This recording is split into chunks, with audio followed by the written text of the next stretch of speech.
ولنقرأ ولنرتقي ولنقرأ ولنرتقي. اس سے پہلے کہ ہم یہاں پہ کون سے چہرے مراد ہے مومنین کے مسلمان، یعنی کہ نکرہ کی 8ویں قسم کیا ہے؟ تقسیم کی آیات کو صحیح سمجھنے کے لیے عربی زبان کا سمجھنا، قرآن کریم کی زبان نہیں سمجھتے ہیں تو قرآن کریم کا صحیح فہم، زبان کی بلاغت و فصاحت، اس کی باریکی کو سمجھے بغیر آپ شرعی علوم کے دعوے دار ہونے کا جو ہے دعویٰ مت کریے. کس چیز سے پیدا کیا ہوا وہ عقل، اور اس کے بعد عقل ہے نہیں، اس کے پاس تھوڑی سی بھی عقل نہیں ہے. یہ ترجمہ اس کا صحیح. صلی علی رسول الکریم وعلی آلہ واصحابہ اجمعین. السلام علیکم ورحمۃ اللہ وبرکاتہ. جیسے کہ آپ نے پچھلے سبق میں دیکھا اور سنا کہ اسم نکرہ چونکہ اس کی کتنی شکلیں ہیں، ہم نے بتایا تھا کہ اس کی 11 شکلیں ہیں. اب 8ویں قسم دیکھیں اس کا التخصیص، یعنی کہ نکرہ کی 8ویں قسم کیا ہے؟ تخصیص کی. قرآن کریم کی آیات کو، قرآن کریم کی آیات کو صحیح سمجھنے کے لیے عربی زبان کا سمجھنا بنیادی اور لازمی حصہ ہے. جب تک آپ قرآن کریم کی زبان نہیں سمجھتے ہیں تو قرآن کریم کا صحیح فہم آپ کو عطا نہیں ہو سکتا ہے. لہذا قرآن کریم، احادیث، شرعی علوم کو سمجھنے کے لیے آپ کے پاس عربی زبان کی حیثیت ہے. میں یہ نہیں کہتا ہوں کہ عربی زبان سیکھنے کے بعد آپ شرعی علوم کے ماہر ہو گئے، نہیں. آپ عربی زبان سیکھنے کے بعد شرعی علوم کو آسانی سے جو آپ کر سکتے ہیں، سمجھ سکتے ہیں. لیکن یہ بات بھی صحیح ہے کہ بغیر عربی زبان سمجھے، عربی زبان کی بلاغت و فصاحت، اس کی باریکی کو سمجھے بغیر آپ شرعی علوم کے دعوے دار ہونے کا جو ہے دعویٰ مت کریے گا پلیز. آگے تخصیص، 8ویں قسم ہے التخصیص، یعنی کہ لفظ عام مگر مطلب خاص بندے. لفظ عام ہے لیکن کیا ہے؟ لیکن خاص مراد لینا، کسی چیز کو مخصوص کر دینا. اب یہاں پہ دیکھیے لفظ جو ہے قرآن کریم کا ہی لیا ہم نے، قرآن کریم کی زبان ہے، قرآن کریم کی الفاظ کو ہی زیادہ انشاءاللہ ہم سمجھتے ہیں. اب یہاں پہ ہے من قبل ان نطمس وجوہا، اس سے پہلے کہ ہم چہروں کو مٹا دیں. نطمس، نطمس کے معنی نطمس، ہم مٹا دیں. اس سے پہلے کہ ہم چہروں کو مٹا دیں. وجوہن یعنی کہ نکرہ لایا یہاں پہ، وجوہن نکرہ ہے یہاں پہ، وجوہن وجہن کی جمع وجوہن. اس سے پہلے کہ ہم چہروں کو مٹا دیں. وجوہن لفظ تو سب چہروں کے لیے ہے، یعنی کہ یہاں پہ جو ہے ہم اس سے پہلے کہ ہم چہروں کو مٹا دیں. لیکن یہاں پہ کون سے چہرے مراد ہے؟ مومنین کے، مسلمانوں کے، نیک عمل کرنے والوں کے، صالحین کے نہیں بھائی، ان کے لیے مراد یہاں پہ. لیکن یہاں مراد کیا ہے؟ صرف کافروں کے جو اللہ کا انکار کرنے والے ہیں. اللہ پاک کا انکار کرنے والوں کے چہروں کو مٹا دیں گے. آگے چلتے ہیں. ہم کہتے ہیں کہ جانا رجال، لفظ عام ہے، مراد وہی ہمارے خاص ساتھی. ہم نے کہا جانا رجال، کچھ لوگ ہمارے پاس آئے. رجال یہاں پہ کچھ نہیں کہیں گے بلکہ ہم کہیں گے چند لوگ جو ہمارے مخصوص لوگ تھے. یعنی تخصیص یہاں پہ کی، سارے لوگ نہیں آئے. لیکن یہاں مراد کیا ہے؟ جب ہم اس کو اپنی تحریر یا گفتگو میں بیان کریں گے تو خود سمجھ لیں گے کہ مراد اور مقصد کیا ہے، کہ ہمارے وہی مخصوص دوست ہمارے پاس آئے. آگے دیکھیں اس کا اب آخری حصہ جو ہے 9واں 10واں 11واں. 9واں اس کا کیا ہے؟ تحقیر. اب یہاں پہ جو ہے اس میں نکرہ جو ہے تحقیر، یعنی کہ ذلت والی بات، کسی کو جو ہے مطلب کہ ذلیل کرتے ہوئے، کسی کو حقیر سمجھتے ہوئے اس لفظ کا جو ہے استعمال کیا جانا.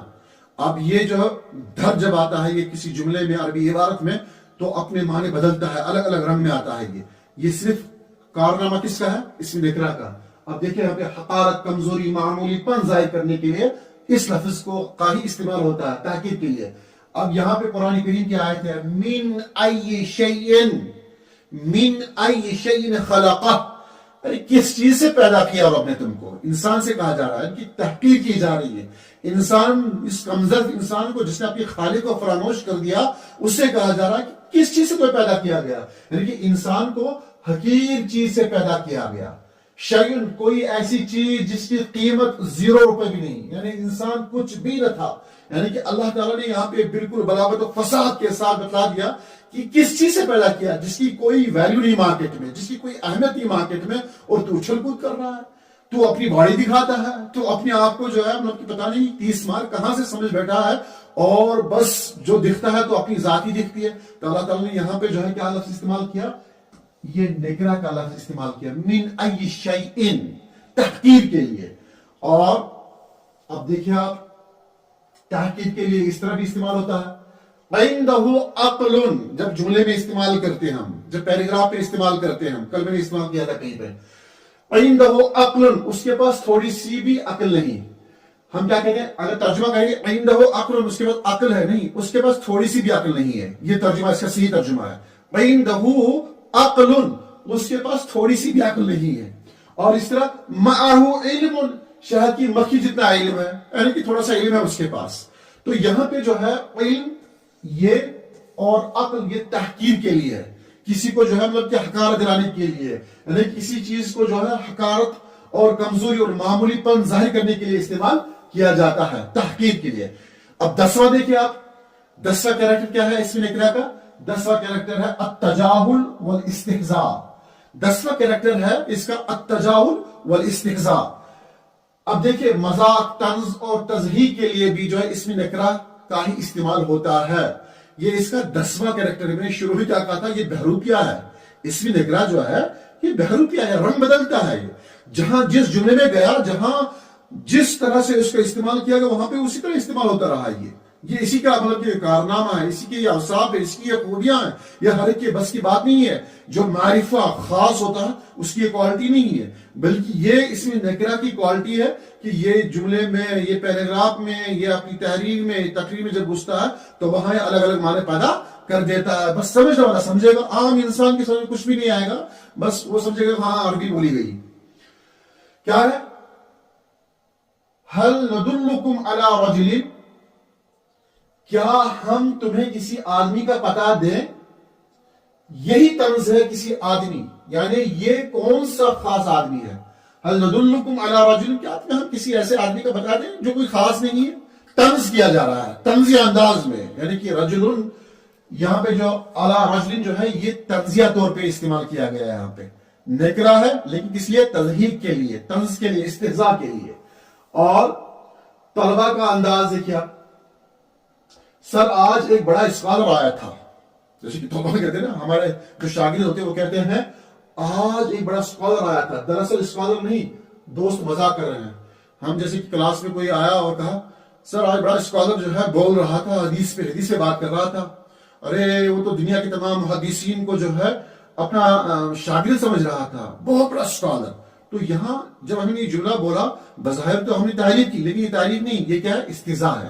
تو استہزاء کے لیے جو ہے ایک بڑا اسکالر آیا تھا, تو یہاں پر بھی ہم نے اردو میں اس کو استعمال کیا, تو ہم نے طنز کیا. تو یہاں پر بھی ہم نے کیا کہا طنزیہ طور پہ, جاءکم عالم, کون سا عالم؟ یہ بھی کوئی عالم ہے. جاءکم عالم, تمہارے پاس ایک عالم آیا. تو یہ طنزیہ طور پہ یہاں پہ استعمال ہوا ہے.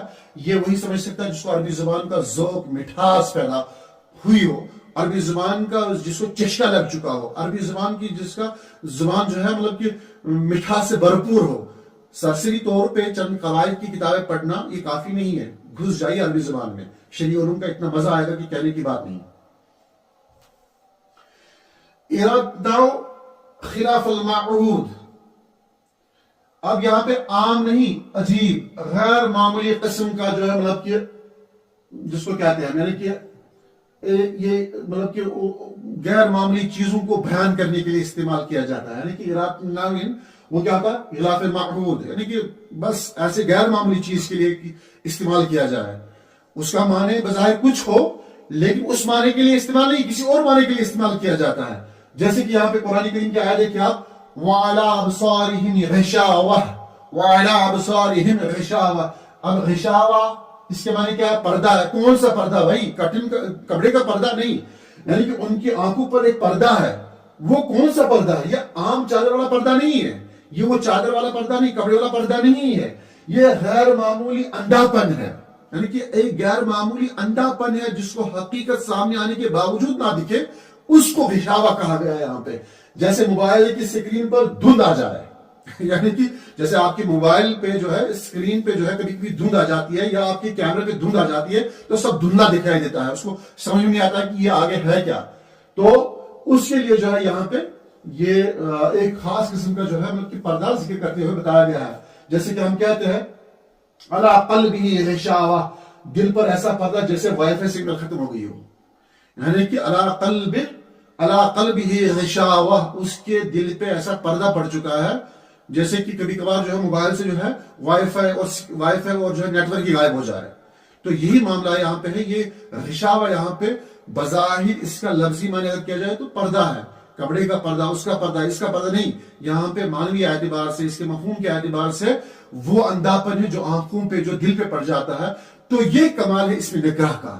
اسم نکرہ کی یہ تمام جو باتیں آپ کے سامنے آئی، امید کرتے ہیں کہ آپ نے اس سبق کو سمجھا ہوگا، اور اللہ تعالیٰ سے دعا ہے کہ رب کائنات ہمارے لیے یہ اسباق آسان بنائے، قرآن کریم کی زبان کو ہمارے لیے آسان سے آسان تر بنائے.